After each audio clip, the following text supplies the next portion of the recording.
My daughter's voice echoed through the phone, sharp and cold, as she called another woman Mom on my 60th birthday. I'd given her everything, my youth, my heart, my life, but in that moment, I was nothing to her. How did it come to this? I stayed quiet, but not because I was weak. I was waiting. Welcome to the Betrayal Revenge channel, where stories come alive through voices you've never heard told this way before. We're here to share tales that stir your soul and spark reflection. It all began 20 years ago, on a rainy afternoon I'll never forget. The air was thick with the scent of damp earth and regret that day. I stood in the kitchen of our gated Pennsylvania home, the one I'd spent years turning into a sanctuary for my family. The countertops gleamed under the soft glow of the pendant lights, but the warmth I'd cultivated felt hollow.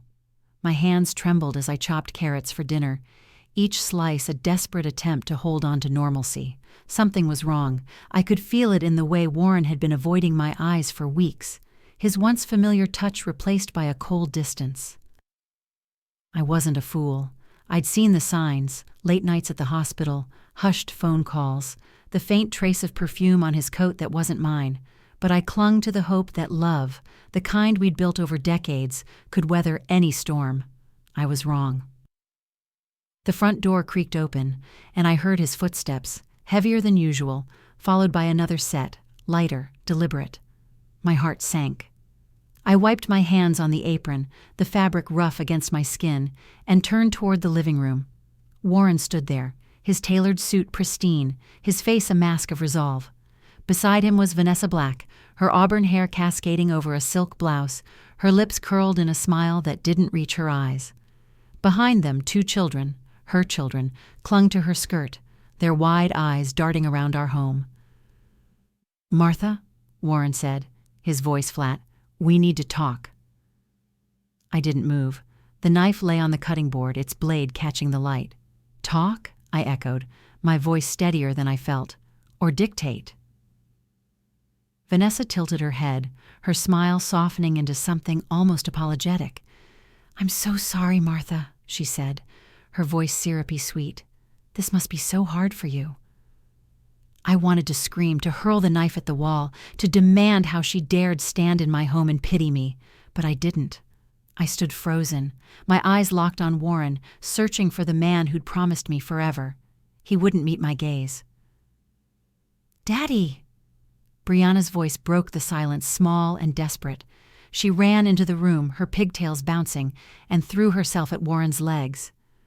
"Don't go. Please, Daddy, stay." My chest tightened as I watched my 9-year-old daughter cling to him, her sobs muffled against his trousers. Warren's jaw clenched, but he didn't bend down to comfort her.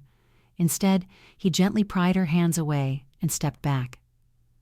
"Brianna, this is for the best," he said, his tone clinical, like he was diagnosing a patient. "You'll understand one day." I stepped forward, pulling Brianna into my arms.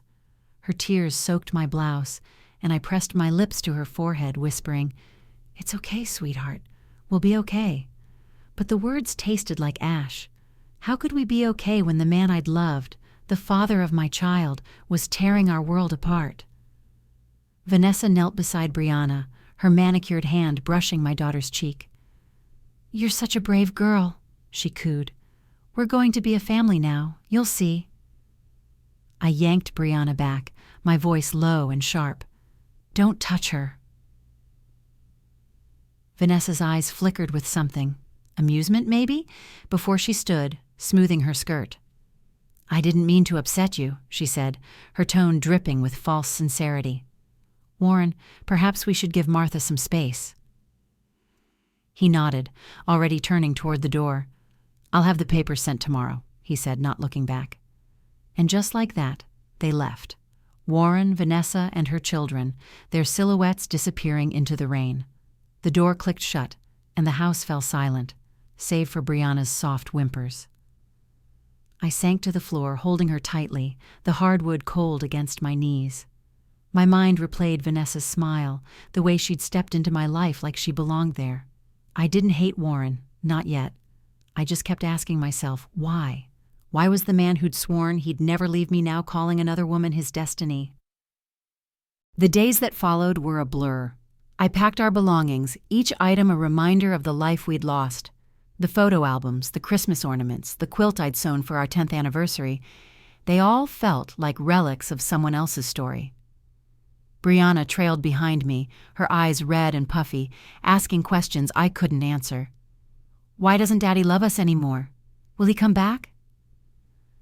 I didn't know how to tell her that love could be a fleeting thing, that promises could crumble like dry leaves, so I held her close and said, "We don't need him, Brianna. We have each other." But even as I said it, I felt the weight of Vanessa's shadow lingering in our home, in my heart. The divorce was swift, clinical. Warren didn't fight for custody, didn't ask to see Brianna. He gave me the house and a settlement that ensured we'd never want for money, but it felt like blood money, a transaction to erase us from his life. I sold the house anyway. Every corner held memories of him, of her. We moved to a smaller place in the same gated community, a fresh start where I could rebuild a life for my daughter. I threw myself into being the mother Brianna deserved. I worked 2 jobs, bookkeeping by day, waitressing by night, my hands raw from scrubbing dishes, my heart raw from loss. But I didn't complain. Brianna was my reason to keep going. I'd see her sleeping, her small chest rising and falling, and I'd promise myself I'd give her everything, no matter the cost. I didn't know then that the cost would be my own heart. I didn't know that the daughter I poured my life into would one day stand beside the woman who'd destroyed me, calling her mom while I stood alone. But that's a story for another day. At the time, I thought Vanessa was the one I needed to fear. I was wrong. The real betrayal was waiting, hidden in the child I loved more than life itself. The rain had stopped, but the ache in my chest hadn't. I'd lost my husband to another woman, my home to memories I couldn't bear. All I had left was Brianna, my little girl, clinging to me like I was her whole world. I swore I'd give her everything, no matter what it cost me. But could I really be enough for her? The new house was modest, tucked away in our Pennsylvania gated community, far enough from the old one to dull the sting of Warren's betrayal. The walls were bare, the furniture secondhand, but I saw possibility in every corner. This was our fresh start, Brianna's and mine. I'd make it a home, even if my hands bled doing it. Mornings began with the screech of my alarm at 5 a.m. I'd slip out of bed, careful not to wake Brianna, and brew coffee that tasted more like survival than comfort. The kitchen was small, the linoleum floor cold under my feet, but I'd hum softly as I packed her lunch, peanut butter sandwiches cut into hearts, a habit from happier days. By 6, I was at my bookkeeping job, hunched over ledgers, my eyes burning from the fluorescent lights. By 3, I'd race to the diner, tying an apron over my tired bones, smiling for tips I'd saved for Brianna's future. I didn't mind the exhaustion. Every ache in my back, every callus on my hands was for her. I'd watch her through the diner window sometimes, sitting at a corner booth with her homework, her brow furrowed as she traced letters. She was 10 then, her pigtails replaced by a single braid, her eyes carrying a weight no child should bear. "Mom," she'd say, looking up, "are we going to be okay?" I'd ruffle her hair and lie, "We're already okay, sweetheart." But late at night, when the house was quiet, I'd sit on the edge of my bed, staring at the bills piling up, and wonder if I was failing her. I could have remarried. There were men, kind ones even, who'd linger at the diner, offering compliments and promises of an easier life. But I saw Warren in every one of them, his charm masking a lie. I couldn't risk Brianna's heart or mine on another betrayal, so I stayed alone, pouring every ounce of love into my daughter. I sewed her Halloween costumes, cheered at her soccer games, and read her bedtime stories until my voice grew hoarse. When she cried for her father, I held her, whispering, "You don't need him. You've got me." Years slipped by like pages in a book I barely had time to read. Brianna grew, taller, brighter, fiercer. I'd catch her smiling sometimes, and it felt like sunlight breaking through clouds. The day she graduated high school, I sat in the auditorium, my hands clasped so tightly they hurt. She crossed the stage, her cap slipping over one eye, and grinned at me from beneath it. That night I stayed up late, knitting a scarf in her favorite blue, each stitch a prayer for her future. When I gave it to her, she wrapped it around her neck and hugged me so hard I could barely breathe. "Mom," she whispered, "you're the only person I trust in this whole world." Her words were a balm, soothing the scars Warren and Vanessa had left. I thought maybe, just maybe, I'd done enough. Brianna went to college, paid for by my double shifts and the settlement money I'd saved. I'd drive her to campus, my old car rattling, and watch her disappear into crowds of students, her backpack bouncing. I'd smile, but my heart would clench. Was she happy? Did she remember the nights I'd gone hungry so she could have new books? Did she know I'd given up everything for her? When she met Nathan, I saw her light up in a way I hadn't since she was a child. He was polite, steady, with a smile that seemed genuine. I liked him, or at least I wanted to. They married young, and soon Chloe arrived, a tiny bundle with Brianna's eyes. I moved closer to their new home, a cozy place in the same community to help. I'd wake early to braid Chloe's hair, pack her lunches, and clean the house while Brianna and Nathan worked. My heart, weak from years of stress, would flutter sometimes, but I ignored it. I cooked dinners, scrubbed floors, and drove Chloe to preschool, my hands never idle. Brianna would come home, exhausted, and say, "Mom, I don't know what I'd do without you." I'd smile and think, "You'll never have to find out." Life settled into a rhythm, one I thought would last. I was content, even happy, watching my daughter build her family. I'd plan her 60th birthday, I decided, a grand celebration for all I'd given her. She deserved it, and so did I. Brianna promised it would be special. "Mom," she said one night, her hand squeezing mine, "I'm going to make your 60th unforgettable, trust me." I did trust her. I believed her. I had no idea she'd keep her promise, but not for me. I didn't know that the celebration she planned would be for someone else, someone who'd already taken so much from me. But standing there, in our little kitchen, with her smile warming the room, how could I have known? I sat alone in the dark, the glow of my phone screen burning my eyes. My daughter's laughter filled the air, not for me, but for her, the woman who'd stolen my life. On my 60th birthday, Brianna called Vanessa Mom, and I was nothing but a shadow in my own story. How could she smile so brightly while breaking my heart? I stayed silent, but the pain was louder than ever. The air in the kitchen was heavy with the scent of vanilla and hope.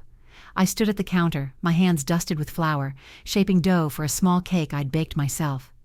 The house was quiet, too quiet, the kind of stillness that presses against your chest. Today was my 60th birthday, a milestone I'd once imagined celebrating with laughter, family, and warmth. Instead, I was alone, arranging daisies in a vase, their petals soft against my fingertips, trying to fill the silence with something beautiful. Brianna had called the night before, her voice rushed over the phone. "Mom, I'm so sorry, work's insane tomorrow," she'd said. "Nathan's swamped too, and Chloe's got a last-minute tutoring thing. Can you just stay home? We'll celebrate tomorrow, I promise." Her words stung, but I swallowed the hurt. She was busy, I told myself. She was building a life. I understood, so I'd agreed, my voice bright despite the ache. "Of course, sweetheart, don't worry about me." But I did worry. I worried about the distance in her voice, the way she'd been pulling away lately, her visits shorter, her hugs quicker. I shook off the thought, focusing on the cake. It was small, just enough for me, with a simple buttercream frosting I'd swirled by hand. I lit a single candle, its flame flickering in the dim morning light, and whispered a wish to myself. Let Brianna be happy. Let her know how much I love her. The day dragged on. I kept busy, polishing the hardwood floors until they gleamed, rearranging the books on the shelf, their spines worn from years of reading to Brianna. I glanced at the clock every few minutes, hoping for a text, a call, anything. Nothing came. The house felt colder, the walls closing in, and I wondered if this was what 60 would be, a quiet life, forgotten by the ones I'd lived for. By afternoon, I sat on the couch, my hands folded in my lap, staring at the vase of daisies. They were wilting already, their edges curling inward. I tried to convince myself it was fine. Brianna would make it up to me. She always did. But the doubt crept in, a whisper I couldn't ignore. What if she's forgotten you? What if you're not enough anymore? Then my phone buzzed. A message from Chloe's preschool teacher, Mrs. Larson, with a link attached. "Martha, thought you'd want to see this. Chloe's so proud of her video," it read. I smiled, my heart lifting. Chloe, my sweet granddaughter, always brought light to my days. I clicked the link, expecting a clumsy dance or a finger-painted masterpiece. Instead, the screen filled with a live stream, the camera shaky but clear, capturing a scene that stopped my breath. It was a party, vibrant and loud, in a private room at the local hotel. Balloons bobbed in the air, their colors bright against the chandeliers. A long table was laden with food, pastries, fruit, a towering cake with candles blazing. And there, at the center of it all, was Brianna. She wore a red dress, her hair swept up, her smile wide and unguarded. Nathan stood beside her, his arm around Chloe, who clapped her hands with delight. They were singing, their voices rising in a cheerful chorus, "Happy birthday to you." I leaned closer, my pulse quickening. Whose birthday was it? Why hadn't Brianna told me? The camera panned and my stomach dropped. Vanessa Black sat at the head of the table, her silver hair gleaming, her face radiant as she blew out the candles. Warren was there too, his hand on her shoulder, his laugh deep and familiar. The room spun around me, the phone trembling in my hands. Brianna stepped forward, her arms wrapping around Vanessa in a hug that looked so natural, so warm.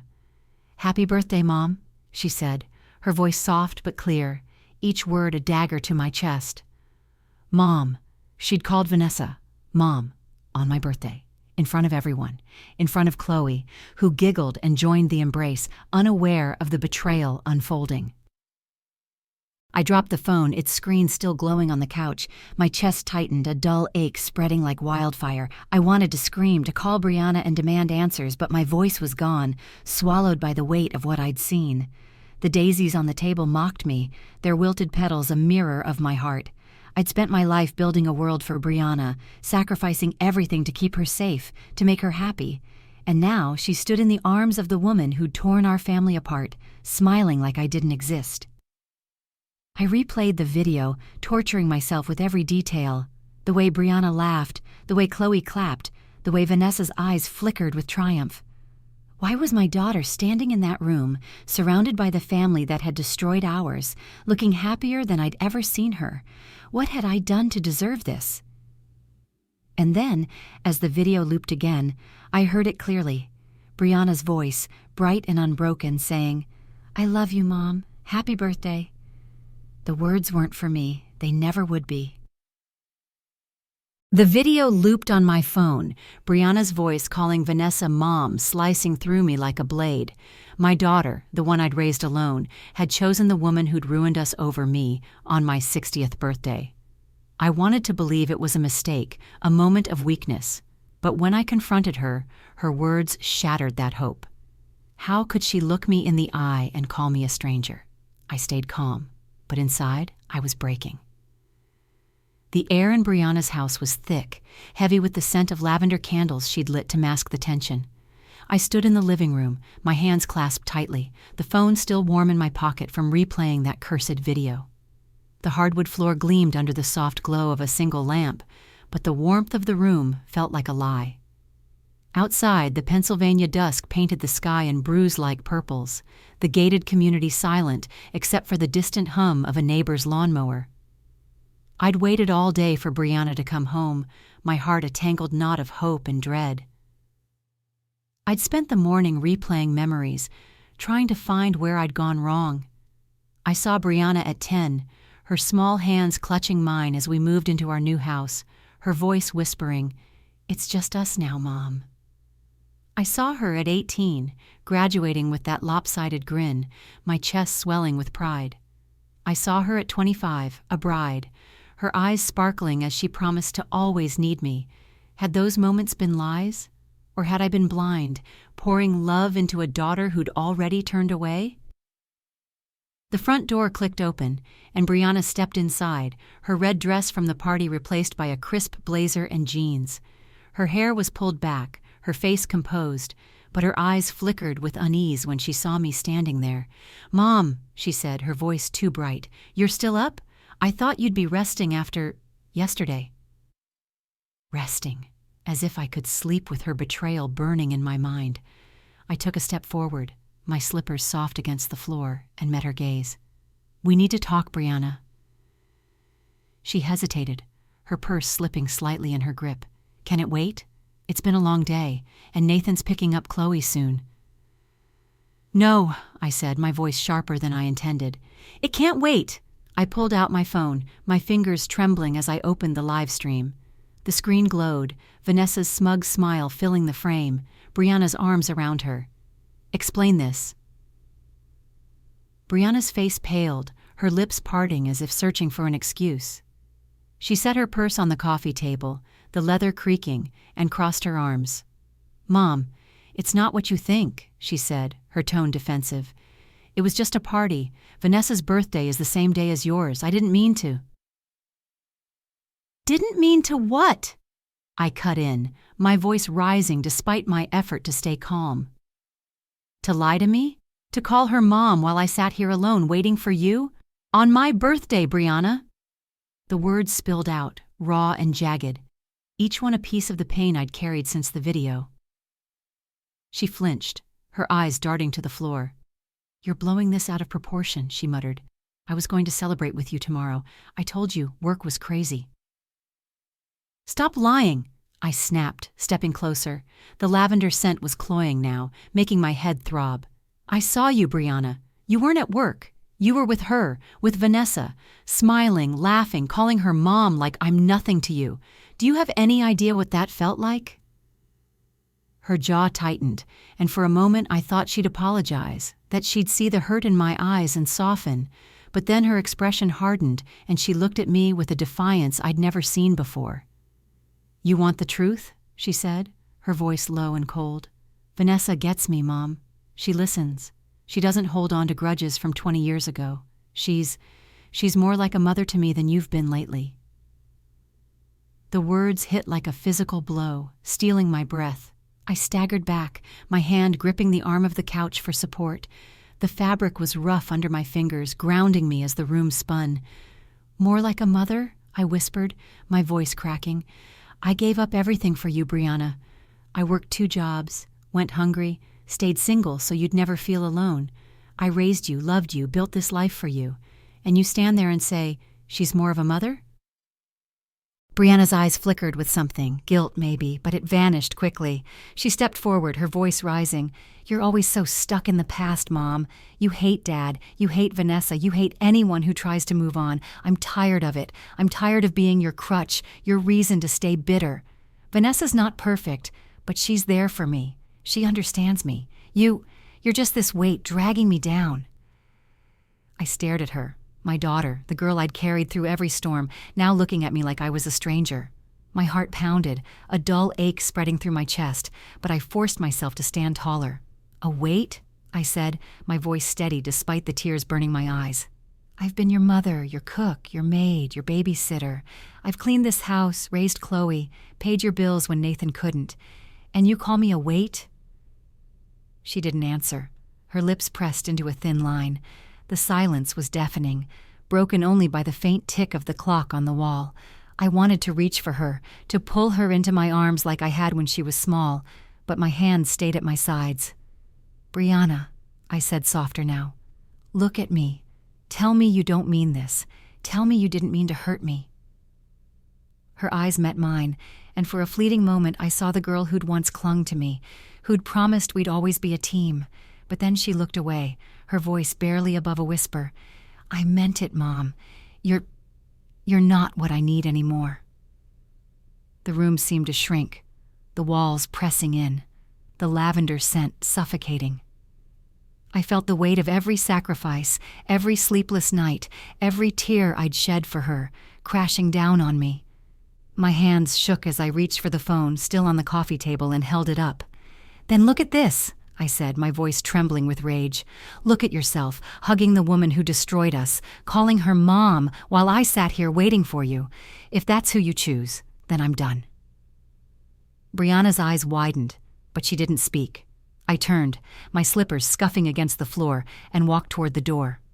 My heart screamed at me to stay, to fight for her, but my feet kept moving. I paused, my hand on the doorknob, and looked back. "I gave you my life, Brianna," I said, my voice breaking, "and you've made it clear I'm nothing to you." I opened the door, the cool evening air hitting my face, and stepped outside.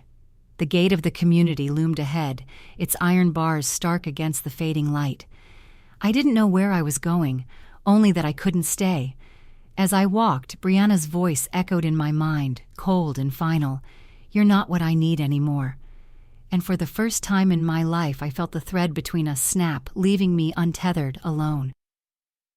What had I done wrong, giving my entire life to a daughter who could discard me so easily? Brianna's words echoed in my head, calling me a burden, a relic of her past she no longer needed. I'd given her everything, my youth, my heart, my life, and she'd thrown it all away for the woman who'd torn our family apart. I stood at her door, my hand trembling on the knob, knowing I couldn't stay. But could I really walk away from the daughter I'd lived for? I took a breath, and I chose myself. The night air was sharp, biting at my cheeks as I stepped out of Brianna's house. The gated community was silent, the streetlights casting long shadows across the manicured lawns. My breath fogged in front of me, each exhale a small rebellion against the pain clawing at my chest. I clutched my coat tighter, the wool rough under my fingers, and kept walking. The echo of Brianna's words, "You're not what I need anymore," ringing in my ears like a cruel lullaby. I didn't look back. The house with its warm glow and lavender-scented lies was no longer mine. I'd spent years making it a home, scrubbing floors, cooking meals, braiding Chloe's hair, only to be cast out like a guest who'd overstayed. My heart ached, a dull thud that matched my footsteps, but beneath the hurt, something else stirred, anger, clarity, a quiet resolve I hadn't felt in decades. I thought of the years after Warren left, when I'd rebuilt our lives from ashes. I'd worked until my hands bled, smiled through exhaustion, and carried Brianna through every storm. I'd been her mother, her protector, her everything. And yet, she'd chosen Vanessa, the woman who'd smiled as she stepped into my life and took it all. The betrayal wasn't just Brianna's. It was the final proof that love, no matter how deep, could be discarded. I stopped under a streetlight, its hum faint above me, and closed my eyes. The cold seeped through my coat, but I welcomed it, letting it ground me. I saw Brianna's face, defiant and cold, and I realized something. I didn't owe her my pain. I didn't owe her my life. For the first time, I wanted to live for me. My fingers brushed the key in my pocket, the one I'd kept hidden for years. The house, my house, stood on the edge of the community, a secret I'd guarded since the divorce. I'd bought it quietly, a safety net in case the world turned against me again. Warren's settlement had been generous, and I'd saved every penny, investing wisely, building a nest egg Brianna never knew about. The house was mine, titled in my name, a refuge I'd never needed until now. I walked faster, the key heavy in my hand, my steps purposeful. The house came into view, a modest cottage with ivy climbing its walls, its windows dark but welcoming. I unlocked the door, the hinges creaking softly, and stepped inside. The air smelled of dust and possibility, the faint tang of cedar from the floors. I flicked on a light, revealing a sparse living room, a worn sofa, a coffee table, a bookshelf I'd filled with novels I'd never had time to read. It wasn't much, but it was mine. I set my purse on the table, the leather soft from years of use, and began unpacking the small bag I'd grabbed before leaving. A photo of Brianna at 6, gap-toothed and grinning, slipped out, and I paused, my throat tightening. I traced her face with my fingertip, remembering the nights she'd clung to me, sobbing for her father. I'd promised her then that I'd never leave, but she'd left me first. I placed the photo face down and moved to the bedroom, where a small safe sat in the closet. My hands were steady as I entered the combination, the lock clicking open with a satisfying thud. Inside were the deeds to the house, my investment records, and a bank card tied to an account Brianna didn't know existed. I'd been her safety net for too long, paying her bills, covering Chloe's lessons, keeping her life afloat. No more. I sat on the bed, the mattress firm beneath me, and pulled out my phone. My fingers hovered over Brianna's number, a reflex born of years of checking in, of fixing her problems. Instead, I typed a message, each word deliberate. From now on, I live for me. You're on your own. I hit send, then blocked her number, the action final, like closing a book I'd read too many times. The silence of the house enveloped me, not oppressive but freeing. I walked to the kitchen, my slippers whispering against the floor, and filled a kettle. The water hissed as it heated, the sound grounding me in this new reality. I made tea, the steam curling around my face, and sipped it slowly, savoring the warmth. For years I'd cooked for others. Brianna's favorite pasta, Chloe's picky breakfasts, Nathan's late-night snacks. Tonight I cooked for myself. A simple omelet, the egg sizzling in the pan, the scent of butter filling the air. I ate at the small table, the plate warm under my hands, and felt a strange peace settle over me. I thought of the gifts I'd never given myself, the dreams I'd buried for Brianna's sake, the trips I'd never taken, the art classes I'd skipped, the quiet mornings I'd traded for her chaos. I wasn't young anymore, but I wasn't done. My heart, weak as it was, still beat. My life, battered as it was, still held possibility. As I washed the dishes, the soap slippery between my fingers, I caught my reflection in the window. My hair was grayer, my eyes lined with years of worry, but there was a spark there, faint but growing. I'd survived Warren's betrayal. I'd survived Brianna's. I could survive this too. I went to bed that night, the sheets cool against my skin, and slept deeply for the first time in years. The dreams came, flashes of Brianna as a child, her laughter, her tears. But I woke with the dawn, my resolve intact. I didn't know what came next, only that I was ready to find out. Could I live without my daughter, the girl I'd built my world around? I was about to learn. I'd walked away from Brianna, left her to the life she'd chosen over me. My new home was quiet, my heart bruised but free. I thought I'd feel guilt, but instead, I felt alive. Then I heard about the fire, her house, her world, reduced to ashes. She'd lost everything, just as I had. Was this fate's revenge, or just the beginning of her reckoning? I watched from a distance, but my eyes were dry. The morning sun filtered through the curtains of my cottage, casting soft patterns on the cedar floor.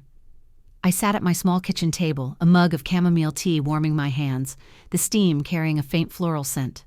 The house was mine, a sanctuary of quiet where I'd begun to rediscover myself. I'd taken up gardening, my fingers stained with earth, coaxing lavender buds to bloom. I'd started reading again, the pages of old novels soft under my touch. Life was simpler, lighter, but the scar of Brianna's betrayal lingered, a dull ache I carried in silence. I hadn't spoken to her since that night.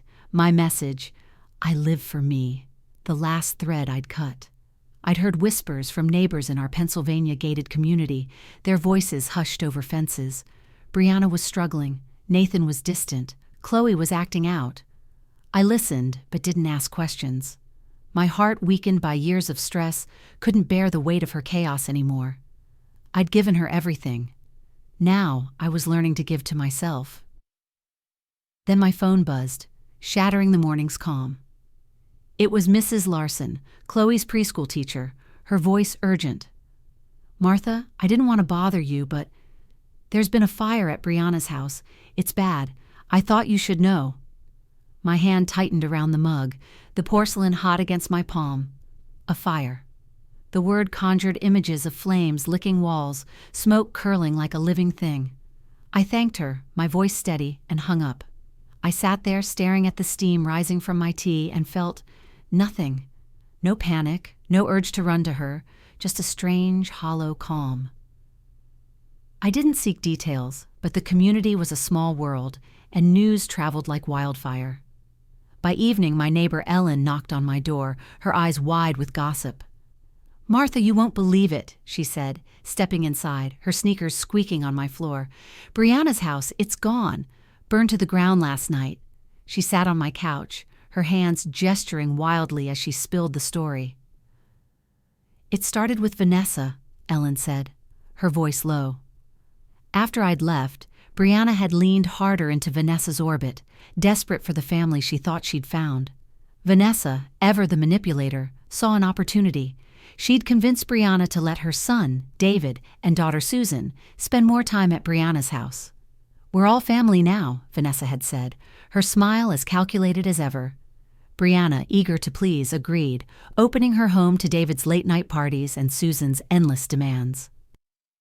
"David was trouble," Ellen whispered, "a drifter who'd never held a job, his friends a pack of loud, reckless men.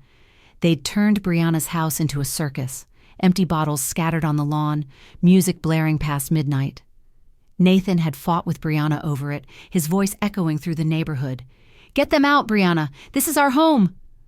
But Brianna, desperate to keep Vanessa's approval, let it continue. Last night, it all collapsed. David's friends had been over, drunk and careless. One dropped a cigarette on the couch, the ember catching a spilled bottle of liquor. The flame spread fast, devouring curtains, furniture, memories. David fled first, cursing as he ran. Nathan arrived home to find smoke pouring from the windows, Chloe screaming in the yard.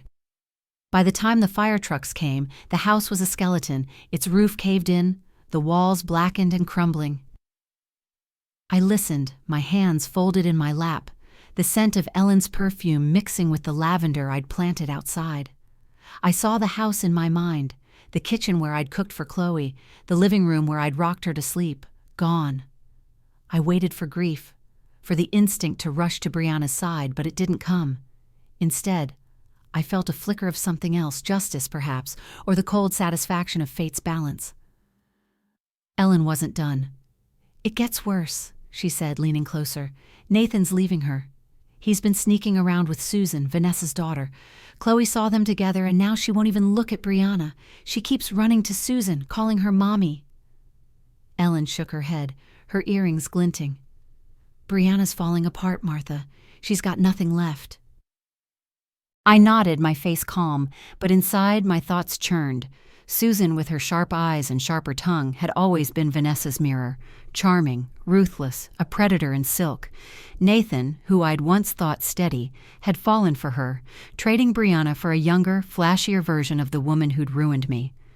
And Chloe, my sweet granddaughter, was caught in the middle, her innocence twisted by the same betrayal that had broken me. The irony was bitter, a cruel echo of my own pain. I walked Ellen to the door, the night air cool against my skin. "Thanks for telling me," I said, my voice even. She hugged me, her arms warm but fleeting, and left. I stood on the porch, the stars sharp above, and let the truth settle. Brianna had chosen Vanessa's family over me, and now that family was devouring her. Her home was ash, her marriage shattered, her daughter slipping away. She was living the betrayal she'd inflicted, and I wondered, did she feel it yet? The weight of being discarded, the sting of love turned to dust? I went inside, locking the door behind me. The cottage was quiet, the air still carrying the faint scent of chamomile. I sat at the table, my fingers tracing the grain of the wood, and pictured Brianna standing in the ruins of her life. I saw her eyes wide with panic, searching for someone to save her. She'd looked to Nathan, to Vanessa, to Warren, but they'd all turned away. And then I imagined her looking at me, her mother, the one she'd cast aside. My heart didn't soften. My eyes stayed dry. What would she do now with no one left to catch her fall? Brianna's world had burned to the ground. Her home, her marriage, her daughter's love, all gone. She'd clung to Vanessa and Warren, the family she'd chosen over me, believing they'd save her. But when she knocked on their door, desperate and broken, they turned her away. Was this the moment she'd finally see the truth? I stood apart, watching her fall, and felt no pity, only the weight of a life I'd once lived. The autumn wind carried the scent of fallen leaves and ash as I walked through the gated community, my scarf wrapped tightly against the chill.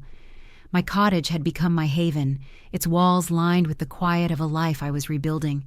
I'd started painting, my fingers smudged with watercolor, each stroke a step toward healing. But the news of Brianna's collapse followed me, whispered by neighbors over coffee, their voices a mix of pity and glee. Her house was gone, her husband lost to Susan, her daughter calling another woman Mommy. And now, I learned, she'd turned to the one place she thought was home, Vanessa and Warren's. I sat on my porch that evening, a mug of tea cooling in my hands, the ceramic smooth under my fingertips. The sky was a deep indigo, the stars hidden by clouds, and I pictured Brianna, her life in ruins, standing before the grand house Vanessa and Warren shared. It was a place I'd avoided for years, its manicured lawn and tall windows a monument to my betrayal. I could see her there, her hair tangled, her eyes red from crying, knocking on the door with a desperation I knew too well. I'd once stood in her place, begging for love that was already gone. Ellen's call came later that night, her voice crackling through the phone. "Martha, you won't believe what happened," she said, barely pausing for breath. Brianna went to Vanessa's, thinking they'd take her in. Oh, it was a scene. I leaned back in my chair, the wood creaking, and listened as Ellen painted the picture. Brianna had arrived at dusk, Ellen said, her clothes rumpled, a single bag slung over her shoulder. The fire had left her with nothing, no home, no savings, no family to lean on. Nathan had moved in with Susan, taking what little money they'd shared. Chloe, confused and angry, refused to leave Susan's side, her small voice declaring, "I don't want Mommy anymore." Brianna, broken and alone, had turned to Vanessa and Warren, the parents she'd chosen over me, believing they'd open their arms. She'd knocked on their door, Ellen recounted, her hands trembling, her voice hoarse from shouting. Vanessa answered, her silver hair swept into a bun, her silk robe pristine despite the late hour. "Brianna, darling," she'd said, her tone sweet but sharp. "What's all this about?" Brianna had poured out her story, the fire, Nathan's betrayal, Chloe's rejection, her words tumbling over each other, raw with pain.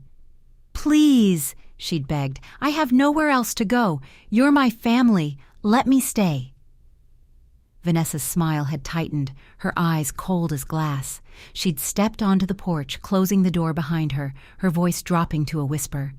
"Brianna, I only have 2 children, David and Susan," she'd said, each word deliberate. "You're Warren's daughter, not mine. There's no room for you here."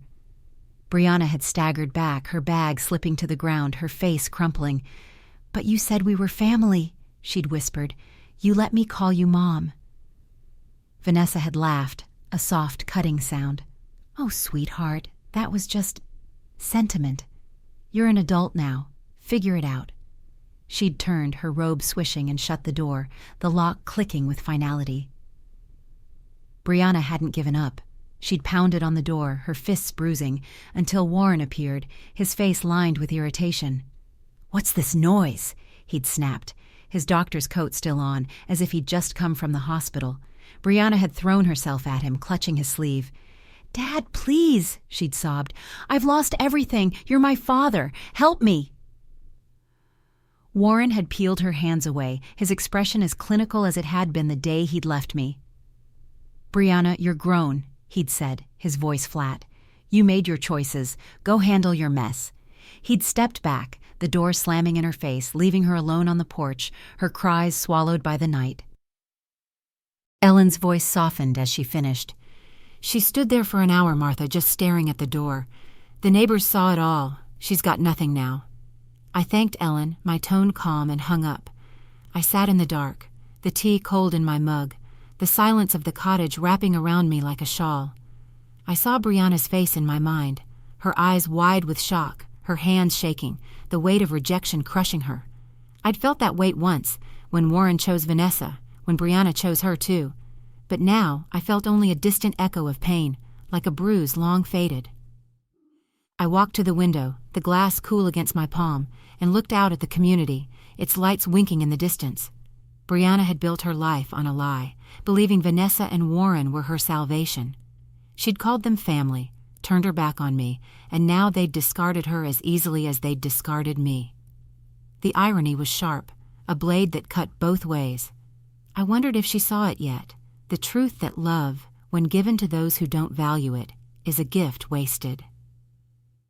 I thought of Chloe, her small face twisted with confusion, calling Susan Mommy. I thought of Nathan, his betrayal a mirror of Warren's, and I thought of Brianna, standing alone, her world reduced to the bag at her feet. She'd fought so hard to belong to them, to prove she'd made the right choice. Now she was paying the price. I went to bed, the sheets crisp against my skin, and stared at the ceiling, the shadows shifting with the wind. Brianna's face lingered in my mind, but I didn't cry. I didn't reach for the phone. I closed my eyes, letting the silence carry me to sleep, and dreamed of a life where I was enough. What would Brianna do now, with no one left to call family? I didn't know, but I knew she'd come to me soon, her tears the only currency she had left. Brianna stood at my door, her eyes swollen, her hands empty except for regret. She'd lost everything: her home, her husband, her daughter, the family she'd chosen over me. Now she wanted back in, as if my heart could open so easily. Could I let her in after all she'd done? I stepped aside, but my voice was cold, my heart guarded. The rain pattered against the windows of my cottage, a soft rhythm that matched the steady beat of my heart. I sat at my kitchen table, a half-finished watercolor painting before me, the blues and greens blurring where my brush had lingered too long. The air smelled of wet earth and the faint citrus of the tea I'd brewed, its steam curling in the dim light. My life had settled into a fragile peace, gardening, painting, the simple joy of a morning walk through the Pennsylvania gated community. But Brianna's collapse loomed like a storm cloud, her fall whispered by neighbors until it reached my door. I'd heard about her rejection by Vanessa and Warren, the way they'd slammed their door in her face. I'd pictured her standing there, broken, the weight of her choices crushing her. I'd felt no urge to run to her, no pull to fix her pain. My heart, scarred from her betrayal, had learned to protect itself. Yet, when the doorbell rang that evening, a sharp chime cutting through the rain, I knew who it was before I opened the door. I stood, wiping paint from my fingers, the rag soft and stained. The cottage was warm, the cedar floors gleaming under the glow of a single lamp. I walked to the door, my slippers whispering, and paused, my hand on the knob. Through the peephole I saw Brianna, her hair plastered to her face, her jacket soaked through. She looked small, diminished, nothing like the defiant woman who'd called me a burden. Her eyes, red and hollow, met mine through the glass, and for a moment I saw the girl she'd been, my girl, the one I'd rocked through nightmares. I opened the door, the rain's chill slipping inside. Brianna didn't move, her hands clasped tightly, her lips trembling. "Mom," she whispered, her voice raw, I have nowhere else to go." Her words hung in the air, heavy with desperation, but I didn't step forward. I didn't offer the hug she might have expected. I stood there, my face calm, my heart a fortress. "Come in," I said, my voice flat, stepping aside. She hesitated, then crossed the threshold, her shoes leaving wet prints on the floor. The cottage felt smaller with her in it, the air thicker. I closed the door, the lock clicking softly, and gestured to the couch. "Sit." She obeyed, her bag dropping to the floor with a thud. Her hands fidgeted, twisting the hem of her jacket, and I saw the weight of her losses etched in her face. Her home burned, her marriage shattered, Chloe's rejection, Vanessa and Warren's cruelty. She looked at me, her eyes pleading, but I didn't soften. I walked to the kitchen, my movements deliberate, and set a kettle on the stove. The hiss of the burner filled the silence, a barrier between us. I thought of the years I'd given her, the nights I'd gone hungry, the dreams I'd buried. I thought of her voice in that video, calling Vanessa Mom, and the coldness of her words when she'd called me a weight. I'd loved her fiercely, but love, I'd learned, didn't guarantee loyalty. As the kettle whistled, I poured tea, the steam rising like a ghost, and placed a mug on the table. I didn't call her Brianna. I didn't call her anything. She reached for the mug, her hands shaking, and whispered, I'm sorry, Mom, I was wrong. I shouldn't have any of it. Her voice broke, tears spilling down her cheeks, but I didn't move. I sat across from her, my hands folded, my gaze steady. Wrong about what? I asked, my tone even, probing. She flinched, her fingers tightening around the mug. About Vanessa, about Dad, about you, she said, her words stumbling. I thought they were my family. I thought they cared, but they didn't. They used me, and I hurt you. I didn't see it until now. Her sobs grew louder, her shoulders shaking, but I stayed still, my heart a locked door. I remembered her as a child, her small hand in mine, her laughter filling our old house. I remembered the scarf I'd knitted for her graduation, the way she'd hugged me and promised to never forget me. Those memories were real, but so was the pain she'd caused. I couldn't erase either. You made your choice, I said, my voice low. You called me a burden. You chose them. Now you're here because they've left you with nothing. Why should I trust you? Her head snapped up, her eyes wide with panic. I mean it, Mom, she said, her voice cracking. I'll do anything to make it right. Please, just let me stay. I studied her, searching for the daughter I'd lost, but all I saw was a woman who'd learned the cost of betrayal too late.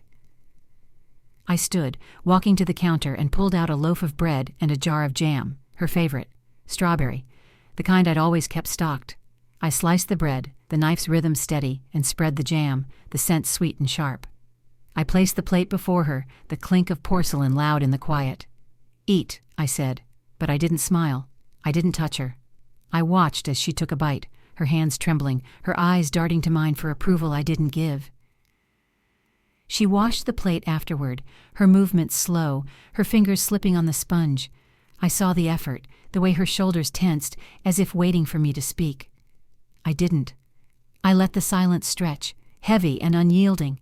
I wasn't her mother tonight, not yet. I was the woman she'd hurt, the one she'd have to earn back.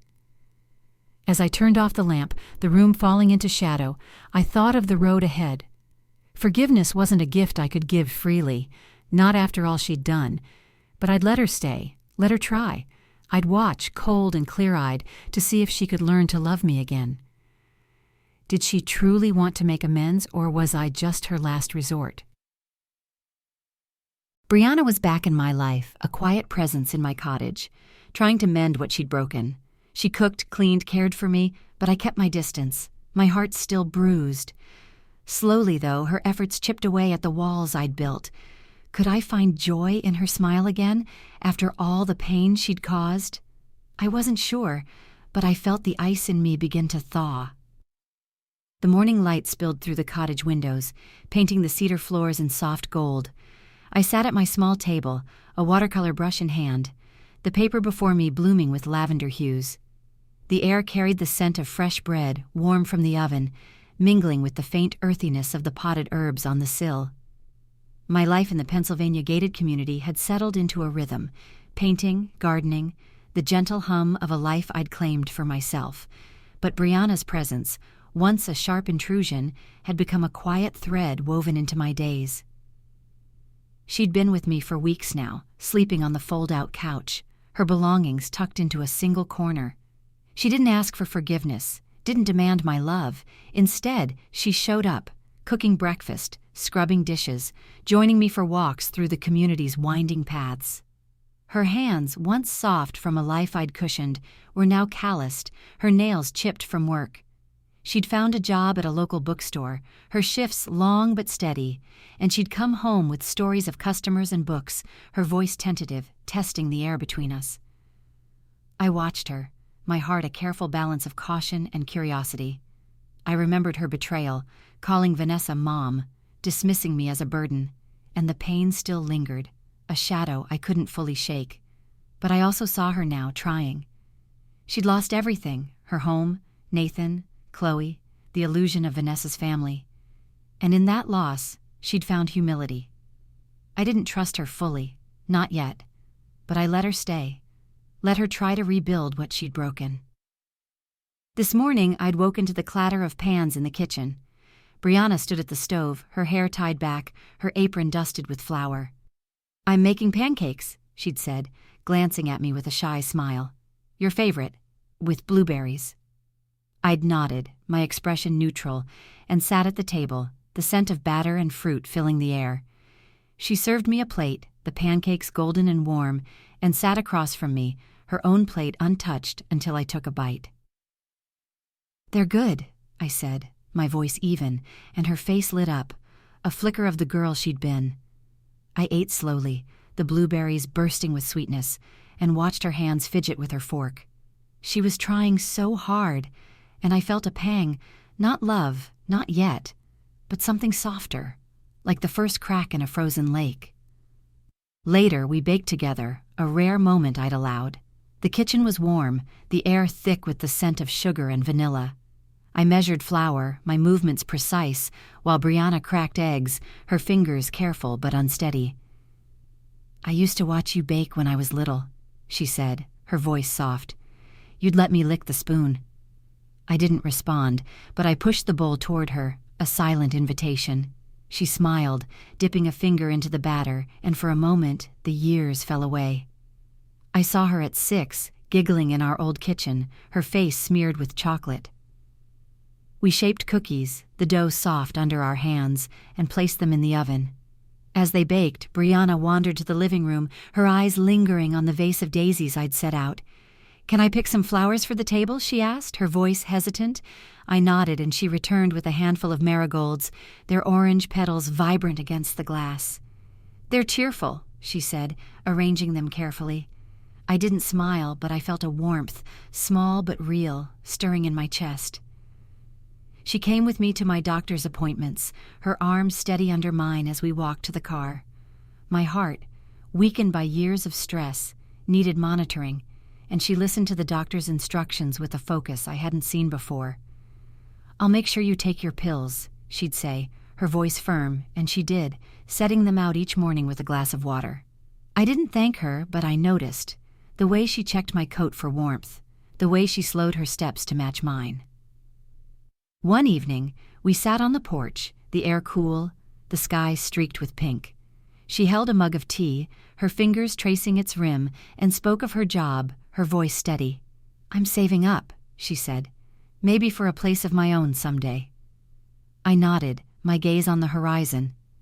"You're doing well," I said, the words simple but heavy. Her eyes met mine, wide with surprise, and she smiled. A real smile, not the desperate one she'd worn when she first arrived. I thought of Chloe, still with Nathan and Susan, a wound Brianna didn't speak of but carried in her eyes. I thought of Vanessa and Warren, their rejection a mirror of the one Brianna had given me. And I thought of us, here, in this fragile moment, building something new. I didn't call her daughter, didn't hug her, but I felt the distance between us shrink, just a little. As we went inside, the cottage warm against the evening chill, I realized forgiveness didn't need words. It wasn't a grand gesture or a tearful embrace. It was this, a quiet meal, a shared task, a marigold in a vase. It was letting her stay, letting her try, letting myself feel the faint joy of her presence. Why did her smile, once a knife, now bring me a flicker of warmth? Brianna's efforts had softened my heart, her quiet care rebuilding a bridge I thought was gone. We were finding our way back, step by careful step. But then Chloe returned, her small voice calling for her mother, and I saw a chance to heal them both. Could I let go of my pain to give them a future? I made my choice, and it changed everything. The spring air was soft, carrying the scent of blooming lilacs through the open windows of my cottage. I sat at my kitchen table, a watercolor painting drying before me, its purples and greens capturing the garden I'd tended for months. The cedar floors gleamed under the morning light, and the faint clink of dishes came from the kitchen, where Brianna was washing breakfast plates. Her presence had become a steady rhythm in my life, cooking, cleaning, sharing quiet moments that felt like healing. My heart, once locked tight, had begun to open, her small acts of care softening the edges of my pain. I thought of the years I'd carried her betrayal, her voice calling Vanessa Mom, her cold dismissal of me as a burden. Those wounds hadn't vanished, but they'd faded, replaced by the warmth of her smile, the way she'd linger to talk about her day.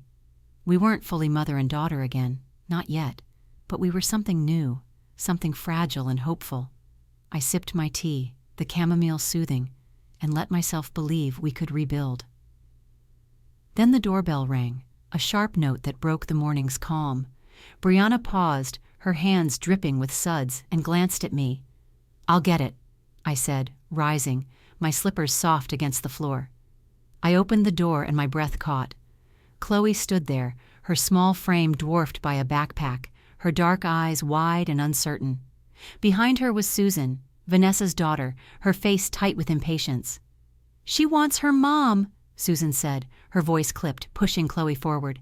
"I can't deal with her anymore." Chloe's gaze darted past me, searching, and when she saw Brianna in the kitchen, her face lit up. "Mommy!" she cried, dropping her backpack and running inside. Brianna froze, the sponge slipping from her hand, her eyes filling with tears. She knelt, catching Chloe in her arms, holding her so tightly I thought she'd never let go. "Oh, baby," Brianna whispered, her voice breaking. "I'm here. I'm right here." I watched them, my heart a tangle of relief and ache. Chloe had been with Nathan and Susan, her small world shaped by their lies, calling Susan Mommy while Brianna shattered. Now she was back, her arms around her mother, and I saw the love that had always been there, buried under pain. Susan lingered at the door, her arms crossed, her eyes cold. "Nathan's done with her," she said, nodding at Chloe, "and I'm not a babysitter. She's your problem now." She turned and left, her heels clicking on the path, leaving the air lighter in her absence. I closed the door, the lock clicking softly, and turned to Brianna and Chloe. They sat on the floor, Chloe's face buried in Brianna's shoulder, Brianna's hands stroking her hair. "I missed you, Mommy," Chloe mumbled, her voice muffled. "I don't like Susan. I want to stay with you." Brianna's eyes met mine, shimmering with gratitude and fear, as if she couldn't believe this moment was real. I knelt beside them, my knees creaking, and touched Chloe's cheek, her skin warm and soft. "You're home now, sweetheart," I said, my voice steady. Brianna looked at me, her lips trembling, and whispered, "Thank you, Mom." I didn't respond, but I felt the weight of her words, the first real bridge between us in years. That night, I made a decision. I'd kept a secret for years, a safety net born of caution, a house I'd bought, investments I'd grown, a will I'd written to protect myself. I'd planned to leave it all to a charity, my heart too scarred to trust Brianna again. But seeing her with Chloe, the way she held her daughter like she'd never let go, I knew it was time to let go of my own pain. I called my lawyer the next morning, my voice calm as I explained the changes. The house, the savings, the investments, they'd go to Brianna and Chloe, a foundation for their new start. I kept enough for myself, enough to live quietly, to paint and garden and breathe. I wrote a letter, my pen steady against the paper, detailing the accounts, the deeds, the steps they'd need to take. I sealed it and placed it in the safe, the lock clicking with finality. Brianna found me later, Chloe napping in the guest room, her small snores a soft backdrop. "Mom," she said, sitting across from me, her hands folded, "I don't know how to thank you for letting me stay, for this." She gestured to the cottage, to Chloe, to the life we were rebuilding. I looked at her, my daughter, and saw the woman she was becoming, flawed but trying, her love for Chloe a mirror of my love for her. "You don't need to thank me," I said, my voice soft but firm. "Just be her mother. Be better than I was." Her eyes widened and she reached for my hand, her fingers warm against mine. I let her hold it, let the moment linger, and felt the last of my anger slip away. As spring bloomed, we became a family again, Brianna, Chloe, and me, sharing meals, planting flowers, laughing over small things. My heart, weak but steady, beat with a new rhythm. I'd lost so much, years, trust, pieces of myself, but I'd found something more, peace. What did it mean to love without expecting love in return? I'd learned it, and in letting go, I'd found my way home.